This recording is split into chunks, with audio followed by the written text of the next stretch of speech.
Did he know my father's Christian name was Fernand, and his family name Monjegu?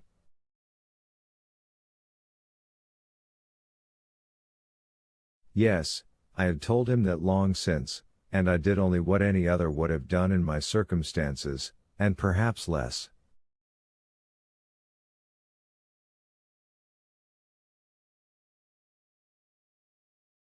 When, the day after the arrival of this answer, your father came by the advice of Monte Cristo to ask my daughter's hand for you, I decidedly refused him, but without any explanation or exposure.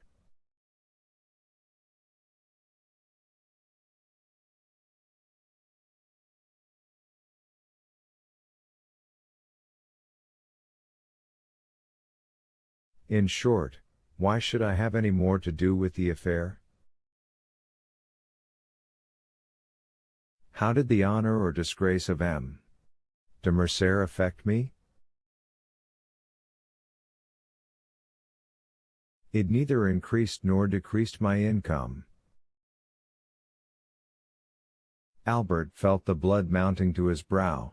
There was no doubt upon the subject.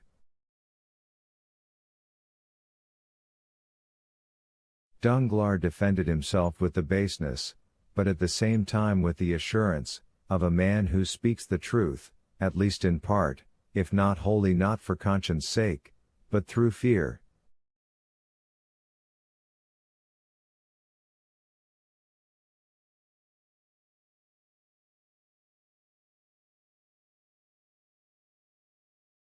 Besides, what was Mercer seeking? It was not whether Danglars or Monte Cristo was more or less guilty, it was a man who would answer for the offense, whether trifling or serious, it was a man who would fight, and it was evident Danglars would not fight.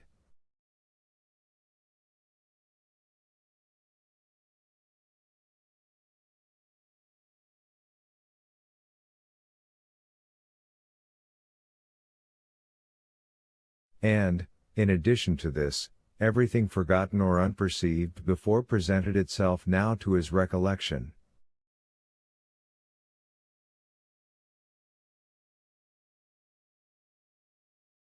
Monte Cristo knew everything, as he had bought the daughter of Ali Pasha, and, knowing everything, he had advised Danglars to write to Yanina.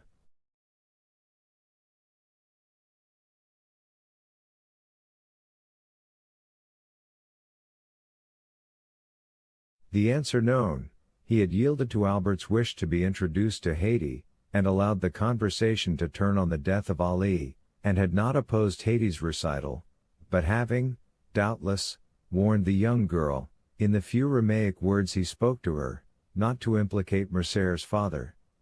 Besides, had he not begged of Mercer not to mention his father's name before Haydée?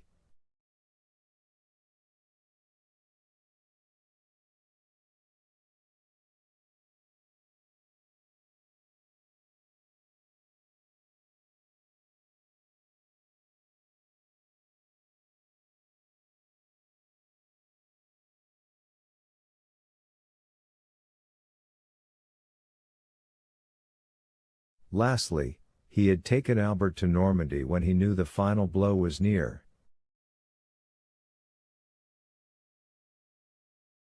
There could be no doubt that all had been calculated and previously arranged.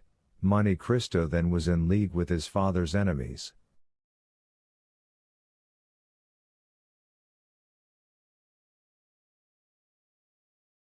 Albert took Beauchamp aside, and communicated these ideas to him. "You are right," said the latter, M. Danglars has only been a secondary agent in this sad affair, and it is of M. de Monte Cristo that you must demand an explanation.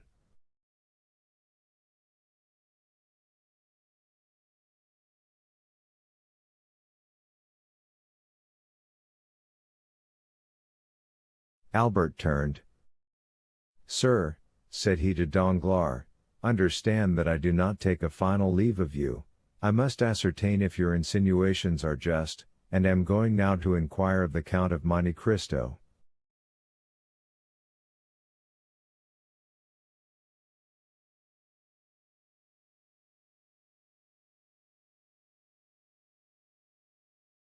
He bowed to the banker, and went out with Beecham, without appearing to notice Cavalcanti.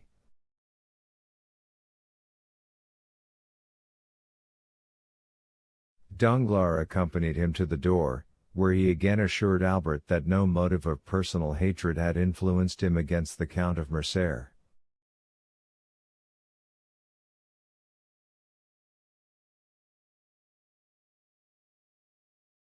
Chapter 88. The Insult. At the banker's door Beecham stopped Mercer. "Listen," said he, "just now I told you it was of M. de Monte Cristo you must demand an explanation."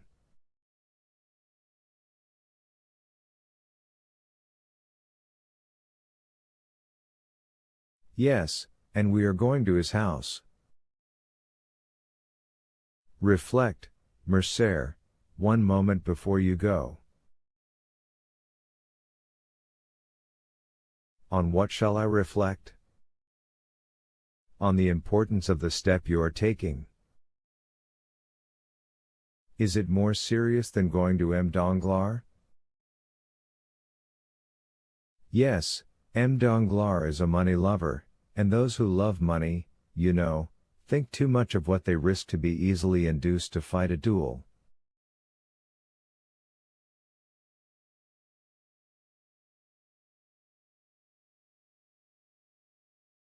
"The other is, on the contrary, to all appearance a true nobleman.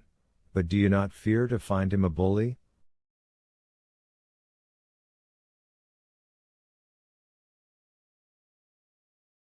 "I only fear one thing, namely, to find a man who will not fight."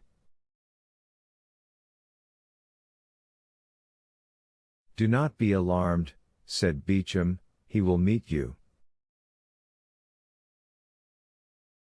"My only fear is that he will be too strong for you." "My friend," said Mercer, with a sweet smile, "that is what I wish. The happiest thing that could occur to me would be to die in my father's stead. That would save us all."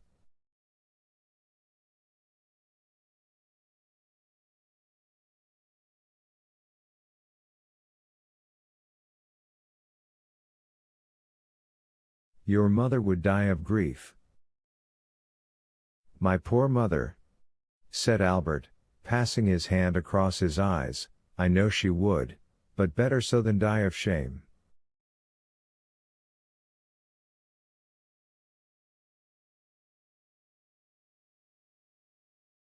"Are you quite decided, Albert?" "Yes, let us go." "But do you think we shall find the Count at home?" "He intended returning some hours after me, and doubtless he is now at home."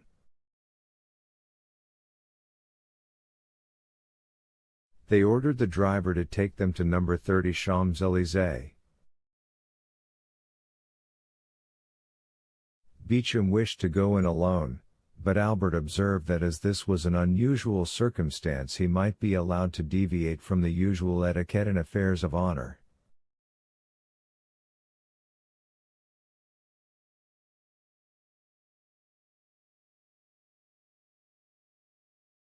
The cause which the young man espoused was one so sacred that Beecham had only to comply with all his wishes. He yielded and contented himself with following Mercer.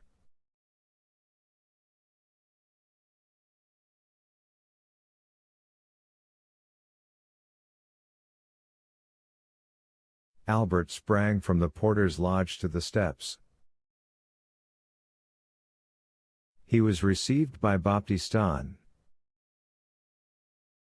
The Count had, indeed, just arrived, but he was in his bath, and had forbidden that any one should be admitted.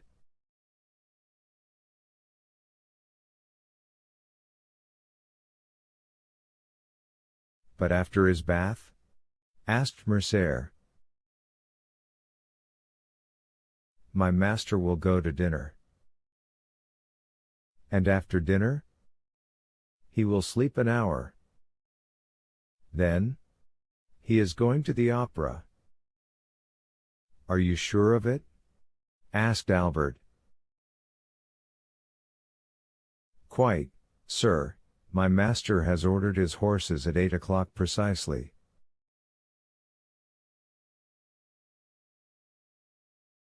Very good, replied Albert, that is all I wish to know. Then, turning towards Beecham. If you have anything to attend to, Beecham, do it directly. If you have any appointment for this evening, defer it till tomorrow.